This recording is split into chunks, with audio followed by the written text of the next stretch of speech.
এত সুন্দর একটা পর্যটন নগরী আমাদের এখানে পরিকল্পনার যথেষ্ট অভাব আছে। দেখা গেল একটা অসহায় দরিদ্র লোকের নাম ওই জায়গাটায় আমি আমার আত্মীয় স্বজনকে ঢুকাই দিলাম।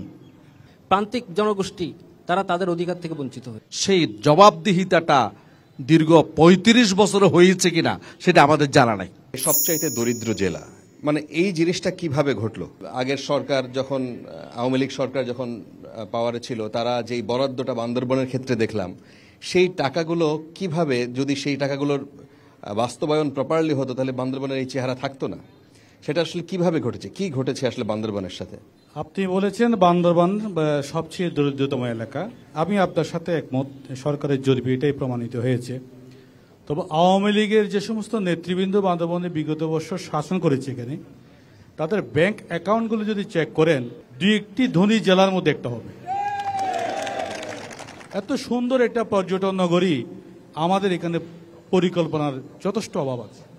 আমরা কখনো বান্দরবনের মানুষকে ভালোবেসে আমরা এখানে নেতৃত্ব দিইনি। নেতৃত্ব দিয়েছি শুধু দলীয়করণ আর আত্মীয়করণ করার জন্য। আপনি দেখবেন এই জন্য সেন্ট্রালও কিন্তু দায়ী। পার্বত্য এলাকায় পাহাড়ি জনগোষ্ঠীর জন্য কিছু নির্দিষ্ট চেয়ার আছে, যেখানে আমি বাঙালি হয়েও আমি সেখানে যেতে পারবো না। যেমন পার্বত্য জেলা পরিষদ, এটা পাহাড়ির জন্য সংরক্ষিত। তাহলে পাহাড়িদের জন্য পার্বত্য মন্ত্রণালয়, পাহাড়িদের জন্য সংরক্ষিত পার্বত্য আঞ্চলিক পরিষদ, পাহাড়িদের জন্য সংরক্ষিত, এরকম অনেক ভৌগোলিক কারণ ও অনেক উপজেলার চেয়ারম্যান তারা নিজেরাই সংখ্যাগরিষ্ঠতার কারণে তারা জিতে যায়।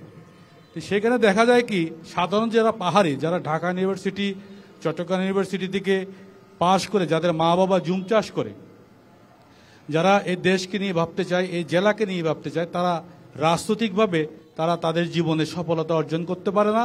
কারণ পাহাড়ের যে সমস্ত নেতৃবৃন্দ বিগত দিনে নেতৃত্ব দিয়েছে, তারা সব সময় সেন্ট্রালকে বুঝিয়েছে আমি পাহাড়ের একমাত্র নেতা। যে কারণে তারা যখন ক্ষমতায় আসে তাদের পরিবারতন্ত্র করেছে বিভিন্ন জায়গায়, পার্বত্য জেলা পরিষদে পরিবারতন্ত্র করেছে, প্রত্যেকটা সেক্টরে পরিবারতন্ত্র করার পর, এবং যে এখানে যে ইনকাম ট্যাক্স সুবিধাটা আছে সেক্ষেত্রেও তারা তাদের আত্মীয় স্বজনকে সর্বোচ্চ সুবিধা দিয়েছে।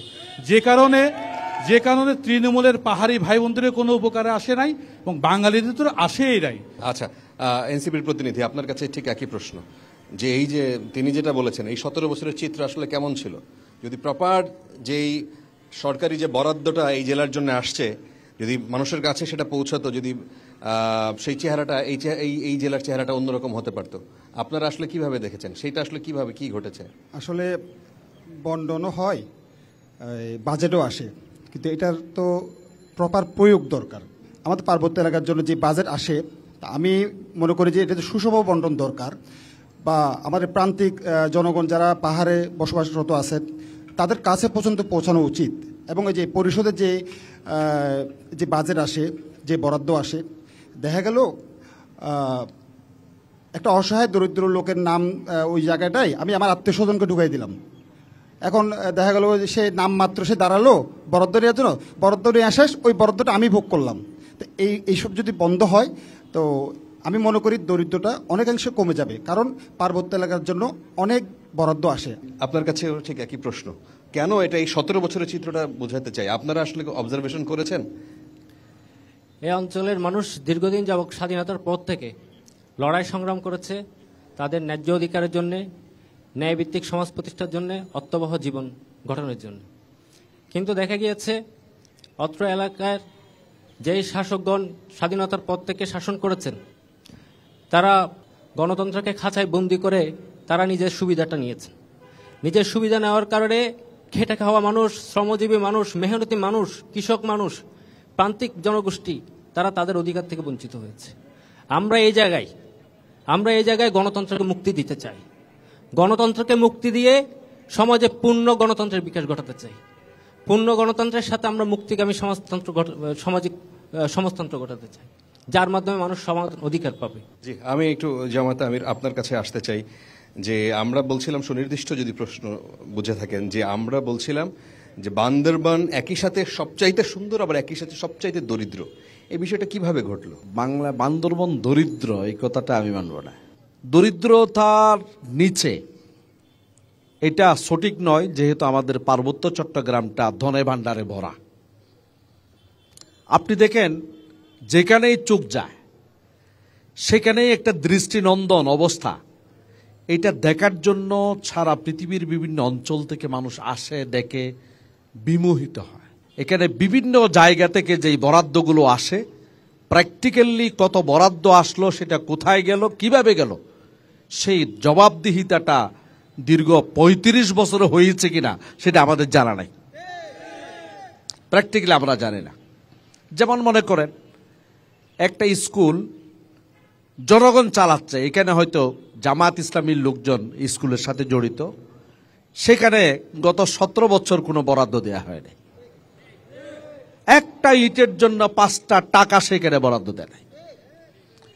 এখানে কোথাও বিএনপির লোকজন জড়িত আছে, সেখানে ৫টা টাকা বরাদ্দ দেয়া হয়নি। তো বরাদ্দটা গেছে কোথায়? বরাদ্দটা গেছে কোথায়? যেখানে আমার তালতো ভাই আছে, যেখানে আমার খালতো ভাই আছে, যেখানে আমার মামাতো ভাই আছে, যেখানে আমার দলের লোকজন আছে, নেতা নেত্রী আছে, সেখানে তাদেরকে ডেকে, তাও আবার নিম্নমানের যারা আছে তারা পায়নি, উঁচু পর্যায়ে যারা আছে গিভ অ্যান্ড টেক করতে পারে, লেনদেন করতে পারে, রাতের আধারে ওই প্যাকেট এদিক সেদিক নেওয়া দেওয়া হয়, তাদের মাঝে সম্পূর্ণগুলো বরাদ্দ হয়ে গেছে। তাহলে এখানে সাধারণ মানুষ তো টাকা পাবে কোথায়? সাধারণ মানুষের সাথে এগুলোর কোনো সম্পৃক্ততা নাই। জেলা পরিষদটা জেলা পরিষদ না, এটা একটা লুটপাট পরিষদ। আমি প্র্যাকটিক্যালি বলবো এটা বাস্তব। আমি যেদিন বলিপাড়া গেলাম, এই কয়দিন আগে বলিপাড়া অগ্নিকাণ্ডে ১২-১৩টা দোকান পুড়ল, সেখানে আমি বিশ্বস্ত সূত্রে পেলাম ওখানে কয়েকজন কে আছেন, কয়েকজন মেম্বার আছেন, বলল যে ২০ লক্ষ টাকা তাদের কে আছে, বরাদ্দ আছে উন্নয়নের জন্য, কিন্তু আমরা গাড়ি নিয়ে রাস্তা দিয়ে যেতে পারতেছি না, গাড়িটা ভাঙা, রাস্তাগুলো ভাঙা। অবশেষে আমাদেরকে নেমে তারপরে যেতে হয়েছে। তো এইখানে যদি ২০ কোটি টাকা, নট লক্ষ, ২০ কোটি টাকা, ২-৫ লাখ টাকা খরচ করলে রাস্তার কাজটা কিন্তু হয়ে যায়, কিন্তু সেটা হচ্ছে না। তাহলে টাকাটা যাচ্ছে কোথায়? জবাবদিহিতা কে নেবে, কে করতেছে? তো যার কারণে আজকে দেশের অর্থনীতির এই অবস্থা। কেউ আঙ্গুল ফুলে কলা গাছ হচ্ছে, আর কেউ না খেয়ে দিনকে দিন কঙ্কাল হয়ে মারা যাচ্ছে। এটাই হচ্ছে অর্থনীতি।